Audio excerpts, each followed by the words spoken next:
think you're muted if you're.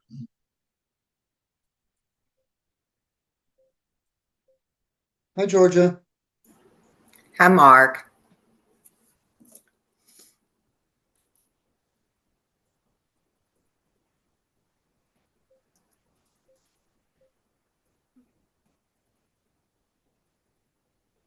Are you there, Brandi? Yes, can you hear us? Barely, very, very. Okay. All right. I may have to get closer. Hold on. That's better. Yes. Okay, yep. We'll get closer. Okay. We'll give it another minute or so. All right. Sounds good.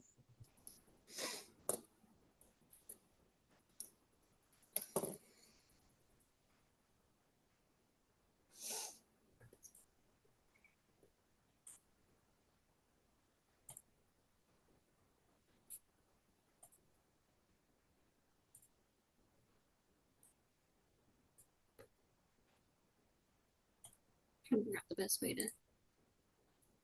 go.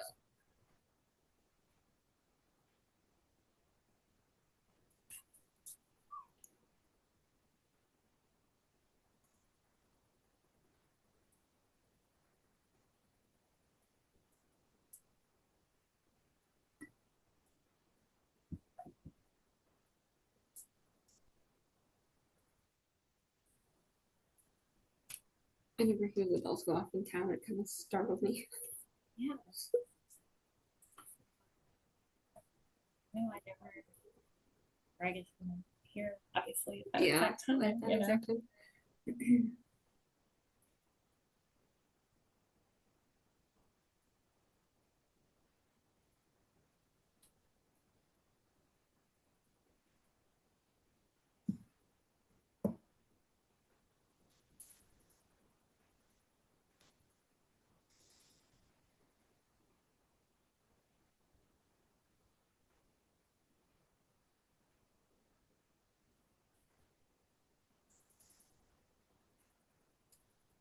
The girls are running back and forth. They're going to teach Ellie bad stuff.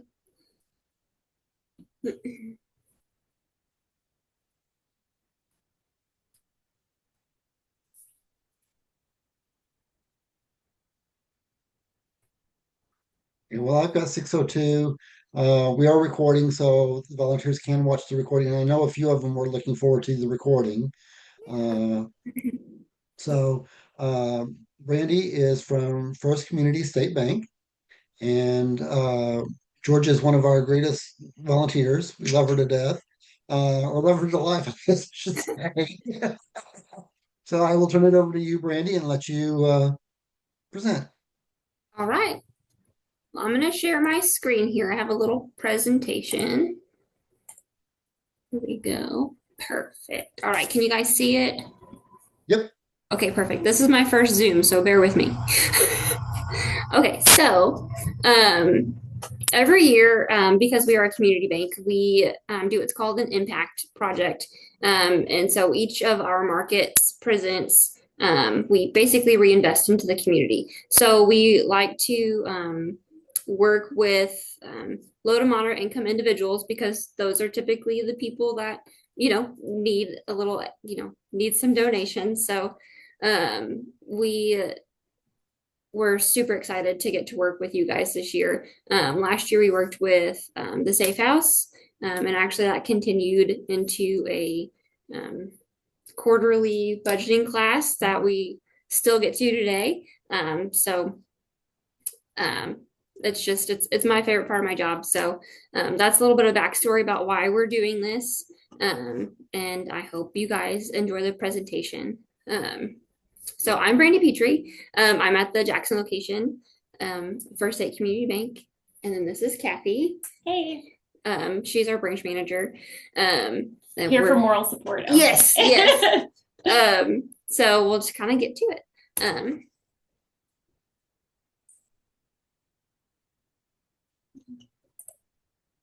There we go. Okay. So first we're going to cover budgeting. Budgeting really, it's not that difficult, right? Everybody understands the basic concept of a budget. But for those starting out, and I hope that you guys can take some things away from this and maybe anyone who's working with the older youth who are starting starting to dip their foot into having a job, and hopefully this can help them start their financial journey like off on the right foot. So budgeting. What is a budget? A budget is a financial plan for a set period. Typically, budgets are on a month-to-month basis, but they are extremely customizable, so you can really make it fit your pay schedule. Like we at the bank get paid biweekly, so I have my budget set up biweekly just so I know where my paychecks go instead of just here's the month-to-month. Different budgeting tools. So there's the envelope system. This is a very nice budgeting system for those who are visual people. That's not me, and I don't like to have cash hanging around. But some people are more visual. They like to, here's my $1,000 for the month. This is where it needs to go. And they do make really neat budgeting little binders that have individual envelopes in them. So that's really come a long way. The first time I heard about this was through Dave Ramsey. I know a lot of people have watched Dave Ramsey's videos, and I know he has a podcast and stuff like that. That was the first time I'd ever heard of the envelope system. So that's a pretty good tool. Then there's just the traditional pen and paper ledger, where you write down what you've got, what your bills are, and then just, keep track of it that way. And there's also a virtual ledger, which whenever I first started budgeting, this is what I did. So I had a little notes app on my phone and just did the pen and paper ledger, but on my phone, because I don't know about you guys, but I have 100 notebooks that I swear I'm going to do better with. And then they just go to my notebook pile. So that's why I prefer to keep it on my phone. And then now, because, our whole lives are on our phones, there are a ton of budgeting apps. I know Caleb Hammer, he's a financial influencer. I know he has his own budgeting app. And there are several other ones. Typically there's a free option, and then there's a subscription where you can pay a small fee to have more advanced, there's Rocket Money, and it can help you keep track of your subscriptions and keep track of your usage. And it'll help you say, hey, you're not really using this one. Do you really want to keep paying for it? This is $17 a month that you're just kind of wasting. So those are a very good tool. But typically the more advanced stuff comes with a subscription fee. So just something to keep an eye out on. So just at the basics, how do I create my budget? So you start by calculating your monthly net income. So that's going to be after your taxes and other deductions. So if you pay for your health insurance through your work, all that stuff, 401k, anything like that. And then you write down your needs, what bills you have, rent, utilities, stuff like that. And then figure out how much you have left or how much you need to allocate for your bills. And then anything left over, you're just going to want to distribute it into your savings and the non-essential categories. So in my opinion, non-essential is eating out, entertainment, miscellaneous shopping. So I don't know about you guys, but my Amazon cart has 100 things in it at all times. So that's what I would qualify as miscellaneous shopping. There are a ton. I follow too many of those Amazon deal pages on Facebook. Same. And I keep adding stuff to my cart that I don't need. I needed a weighted walking vest, even though I never go walking. Really. Yes. Just stuff like that. And then entertainment. So I qualify that as I have an Apple Music subscription. That's definitely not a need. I'm a big podcast person, so I have Wondery Plus.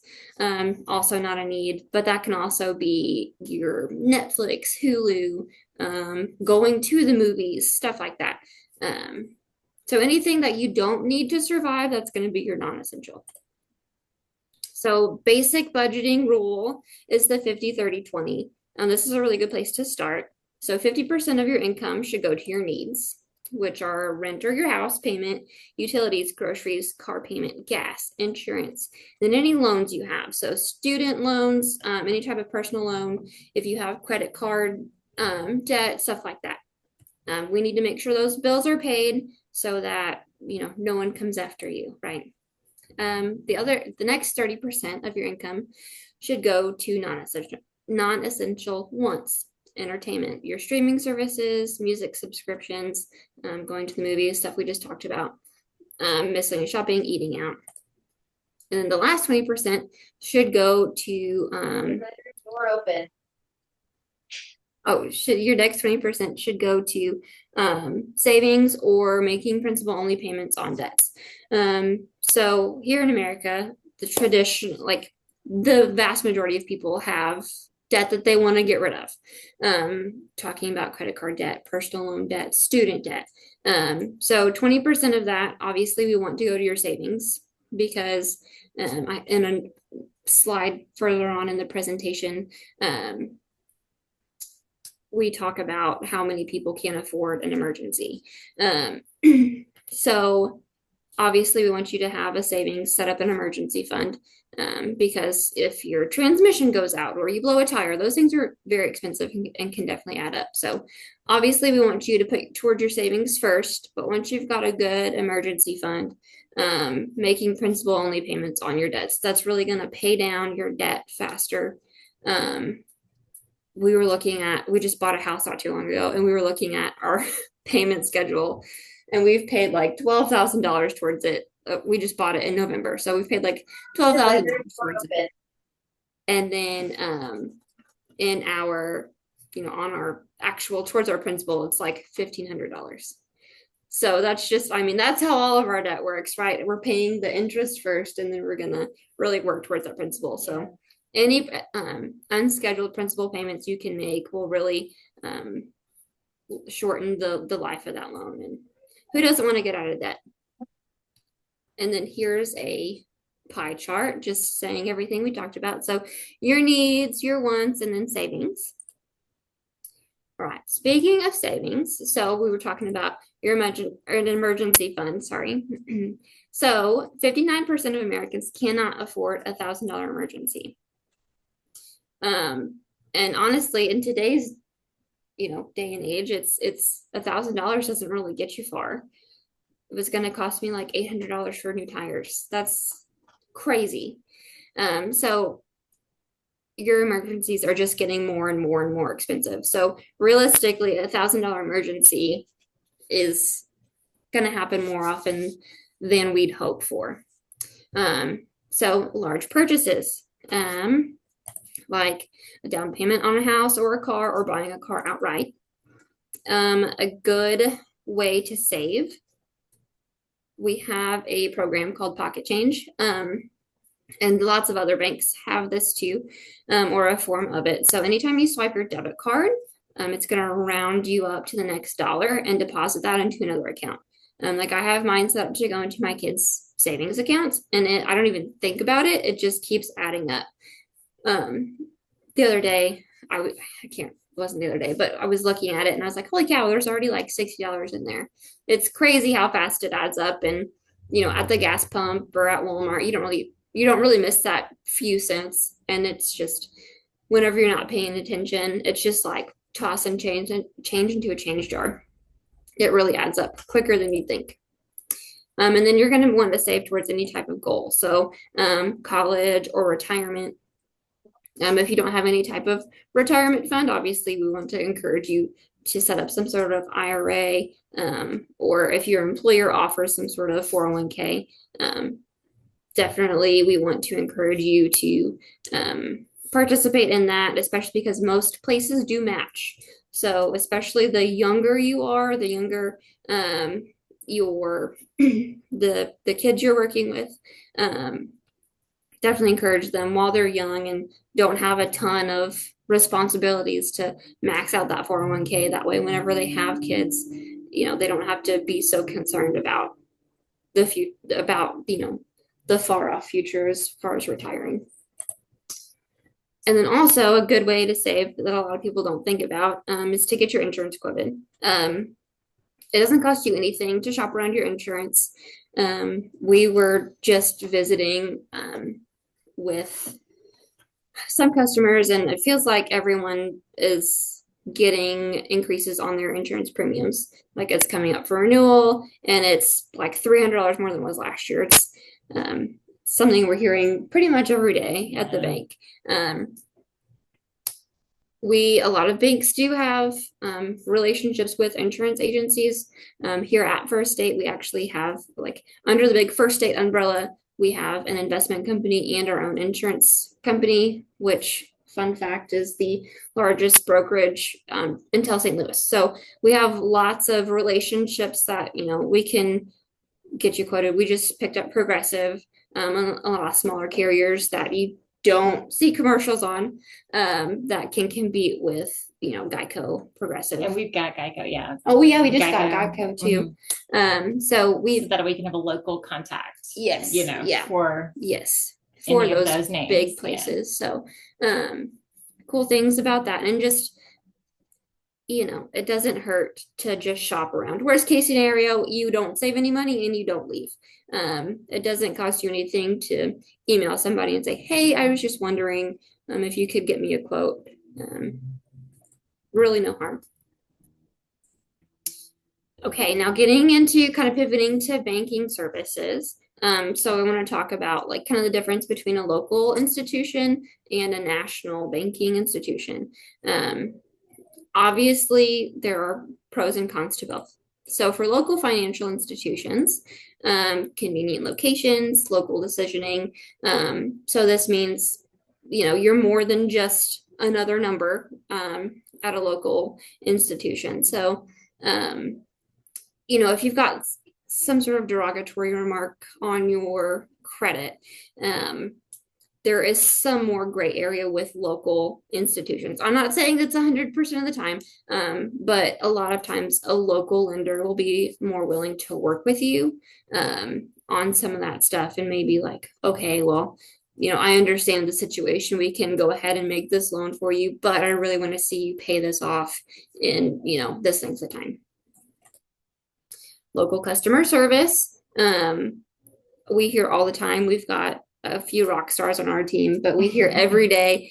We've got a community banker named Gene, and everybody, they just absolutely adore him. And there's Genes everywhere, right? So there's no experience like local customer service, running into your favorite person, your favorite banker at the grocery store. Like I said earlier, more than just a number. And then some con products may not be quite as sophisticated as national chains, or they may not be quite as caught up. So something to think about there. Another pro, fees are generally lower than national chains. So going to national financial institutions, they have locations everywhere. There may not be one in your small town, but there will likely be one within an hour. And a lot of times they work with, like we work with MoneyPass, but there are other networks. ATM, yeah. Sorry, I have my kiddos here. So there are other networks where larger institutions participate in. So if there's not necessarily a Bank of America close to you, there's probably an ATM you can use that doesn't cost you a fee. Kind of a con, there's automatic decisioning. So there's not a lot of opportunities for exceptions. A pro of that is you could apply online if you've got good credit, no derogatory remarks on your credit. It's going to be really easy for you to qualify for a loan. A lot of times they have DocuSign, so you honestly don't even have to go in person and see somebody. So it's, a pro and a con. A lot of times customers are viewed more as numbers than humans. So if something happened and you accidentally overdrew your account, you get an overdraft fee. We hear, if that happens, we can see your account's been open for 5 years. You've never done this before. We see that you're trying to make it right. A lot of times we can work with you on perhaps refunding that. It's a lot more difficult to get a refund from a big bank because they're just they're wanting to make their money. So their products are typically more on the cutting edge. Obviously, we want to keep up with that. But the good thing about a national chain is they are making quite a lot of income, and they have, time to invest in that and really kind of be the guinea pigs. And then we take what's going well for them and apply it to our stuff. And then kind of a con, fees are generally higher on the higher side. So actually, I was teaching a financial class at the Safe House, and there was a young lady there who has an account at Regions, and she let me know that their overdraft fees are $36, where ours are $31. So just stuff like that. Kind of moving on to credit and credit scores. So this is a pie graph of the average credit scores as of July 2025 for U.S. citizens. So the majority of us are in the very good range, which is 740 to 799. Exceptional is the 800 to 850, and there's still a good chunk there too. Then we've got good, which is the 670 to 739. You're still going to qualify for loans there. Fair, which is 580 to 669. It's going to be harder for you to get a loan. Maybe you've got some stuff in collections, but you can come back. You can come back from anything. This is going to take some time, but you can definitely hop into this good category. And then poor, luckily that is the smallest on our graph here, and that's the 300 to 579. Probably have a lot of stuff in collections, and again, you can come back from anything. It's just going to take some time, being very diligent about our budgeting and where our money's going. So how to get out of those lower categories, or make sure that you stay out of them, depending on where you're at in your journey. A really good place to start is a CD loan. It's a really low risk loan from the bank's perspective, and most people qualify for these. Here at our financial institution, we actually don't even typically run a credit check because it is such a low risk loan for us. What a CD loan is, let's say you save up $500 or $1,000, and you're like, hey, I want to build my credit. I don't have any credit, but I know eventually I'm going to need a new car, and I want to make sure I can get the best interest rate possible. So here's my $500. We're going to put it into a CD. Just for example purposes, right now our 12-month CD is at a 4% CD, or a 4% rate. We are going to make a $500 loan or $1,000 loan, and the interest rate on that is going to be 6%. So the difference there is really only 2% that you're paying. So at the end of that 12 months, you're making your payments on time and in full. Your CD is released, your loan is paid off. You now have a year of good payment history, and you've realistically only paid 2% of your $1,000 or whatever to establish that good history. I don't want to say all banks have these because I've not worked at all banks, but I'm going to say most banks have these. And there are a lot of credit building apps. There's like Ava, Self, all kinds of different credit building apps. They typically use a CD loan to help you build credit. The difference between those apps and a bank, a lot of those apps have agreements to report those payments a lot more frequently. The bank reports them every month. Typically banks report them every month or every quarter or so. And then these, like Ava in particular, I know this because I listen to a podcast that advertises with them. So they report several times a month. It's typically weekly that they report your on-time payments to the credit bureaus. That way you've got lots of good payment history. Another good place, if you're rebuilding credit, is a secure credit card. So a secure credit card is a credit card that you fund. So if you've got $500 and you know that your credit could really use some help. Or if you're brand new, 18 years old, don't have any credit, and you want to establish good payment history, but you don't want to get upside down, in credit card debt, a secure credit card is a really good place to start. So you fund that credit card. There is going to be an annual fee because obviously the credit card company, bank, whoever wants to make money, it varies between, from place to place. But you fund that credit card and basically you're paying yourself back. We encourage it for convenience use, which is a small expense that you're going to have no matter what. I like to use the example of gas because it's something that you're going to need no matter what. You got to get to work, you've got to drop the kids off, whatever. And there's not a lot of variance in that bill. So between ZX and kids, there's maybe a penny difference in what gas costs per gallon. So there's not a ton of variance. And unless you are going on a trip, typically your gas bill is the same week to week. So it's a really good place to start.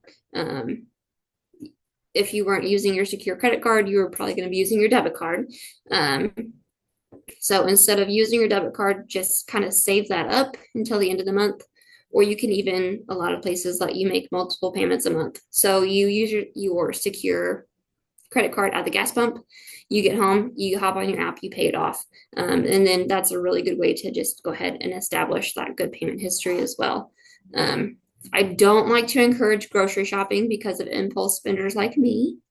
The end caps get me every time. So if I know that, I don't necessarily have to pay all of this back, I'm going to wind up with Doritos, Oreos, extra soda that I really don't need. So I like to really encourage those bills that don't have a lot of variance, like gas. Some things to avoid on your financial journey: high interest or payday loans. I know sometimes we get into a spot where we need a quick loan. We have an emergency that we don't have a fund for. These are really tempting, but if you read the fine print, the interest rates are outrageous. Julie, our lender, said that she just saw one the other day that had like 86% interest.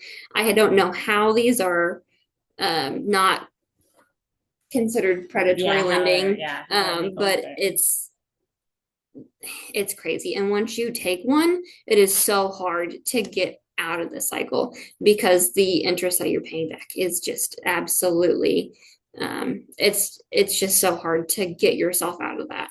So we understand that, maybe you don't have the best credit score. Maybe there are some things that are working against you. We always encourage you to try a bank first. Again, I know these are really tempting, and honestly, they're really easy to apply for online.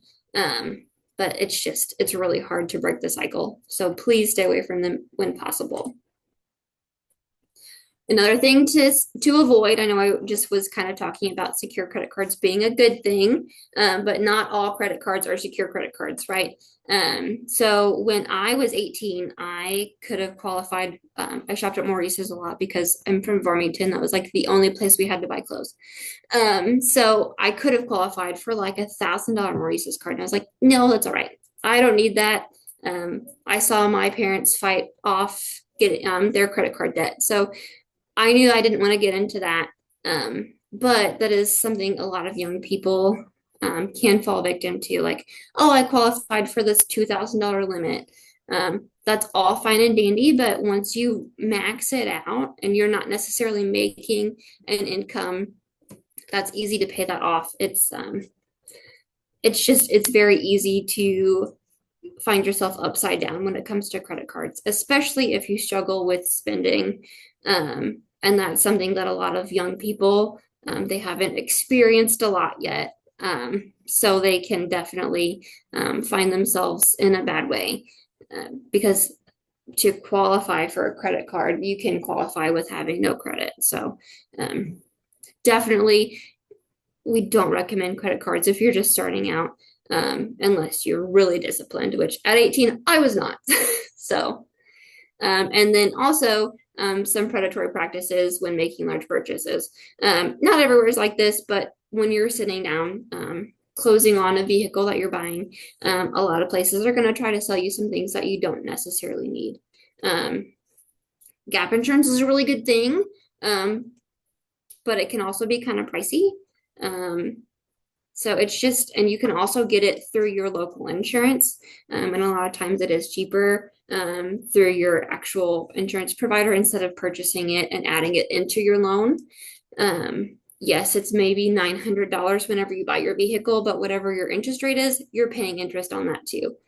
So it's really nice to just go ahead and check. You already have to check with your insurance agent on the price of your insurance when you're purchasing a new vehicle. So go ahead and have them throw in a quote for gap insurance too, because at least you're not paying insurance or you're not paying interest on that gap insurance. So any unnecessary add-ons, 9 times out of 10, the extended warranty they're selling you isn't going to cover everything that you think it should cover. So definitely ask them to go over what it will cover with you before you sign up to add that to your loan again. A lot of times they add that to your loan. And again, it may be $2,000, but you're just going to keep paying interest on it.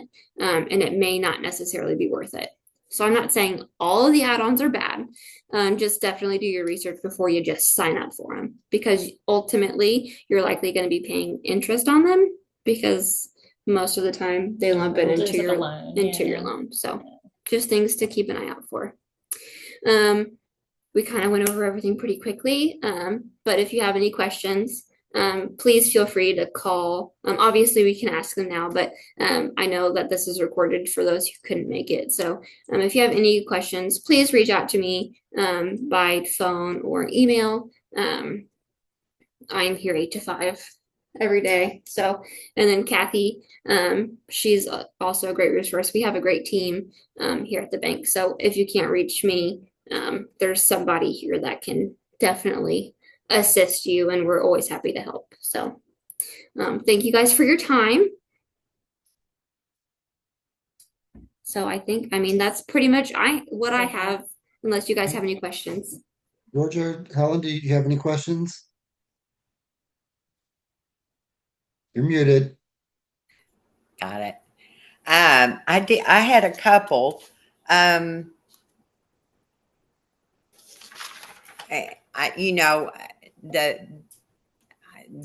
The reason why I'm listening tonight is I have a mother who's trying to get her kids back, but she has this incredible debt. So she can't find housing, and she has a job. She works 32 hours a week, but I don't really know how to help her to figure out where to start. So that is a really good question, and honestly kind of a tough question. Yeah. I know that I'm sure she's looked into like HUD. There are a lot of places that actually I have somebody's card here. We talked with him at the Safe House lunch at the Safe House of SEMO luncheon.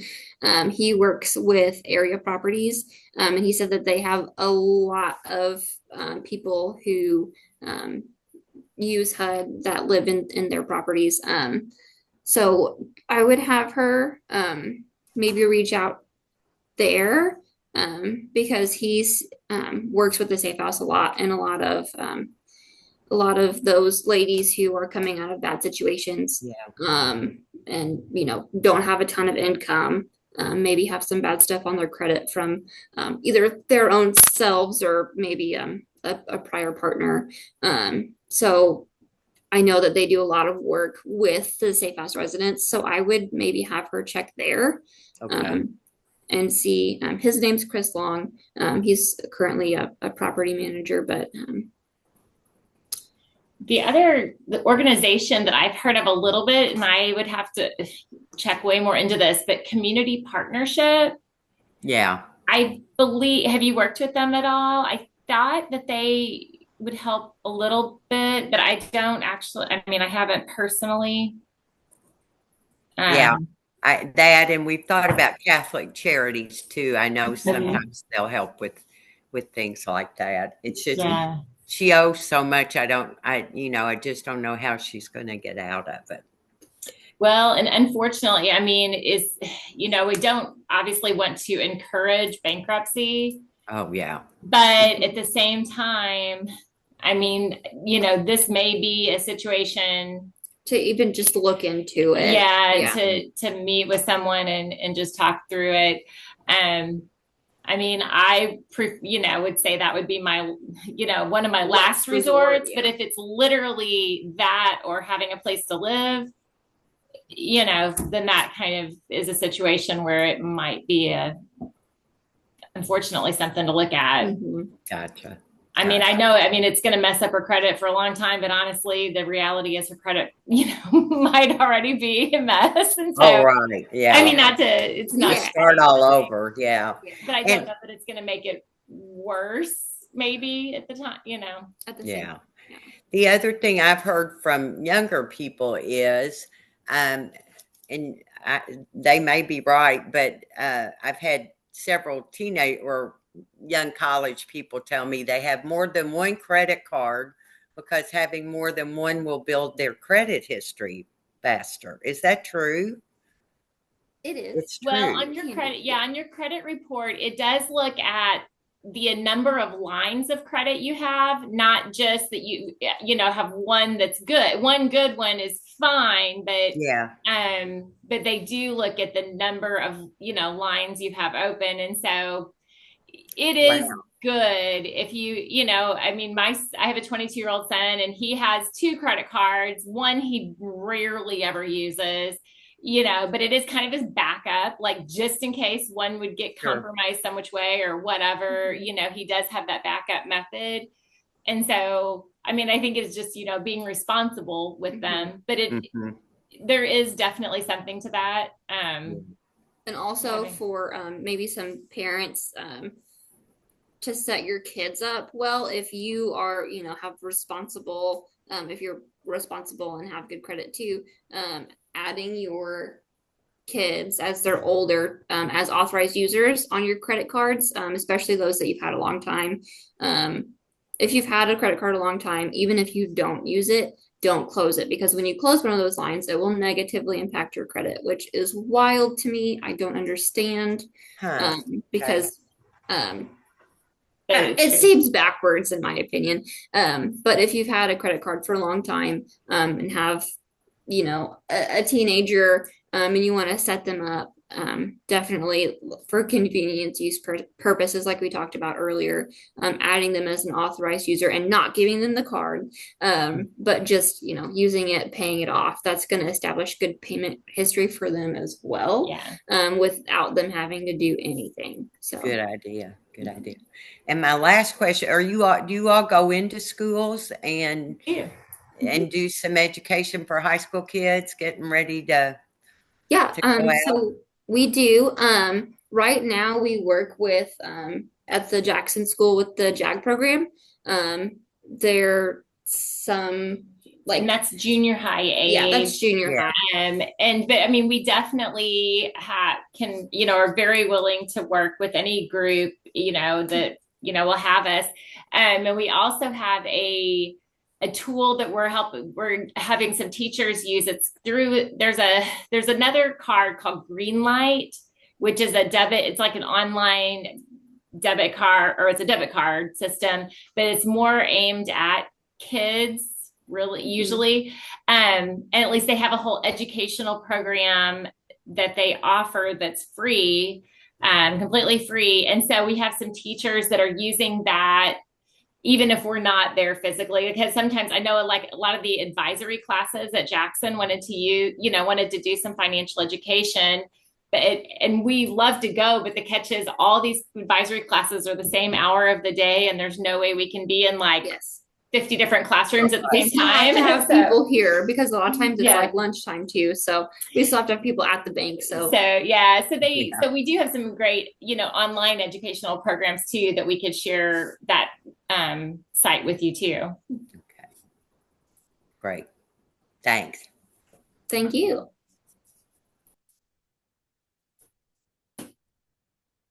Helen, did you have anything?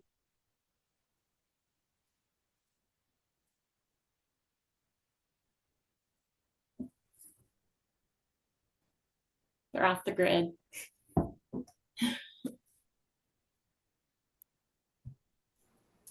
I wish some of our No, parents I didn't. Sorry.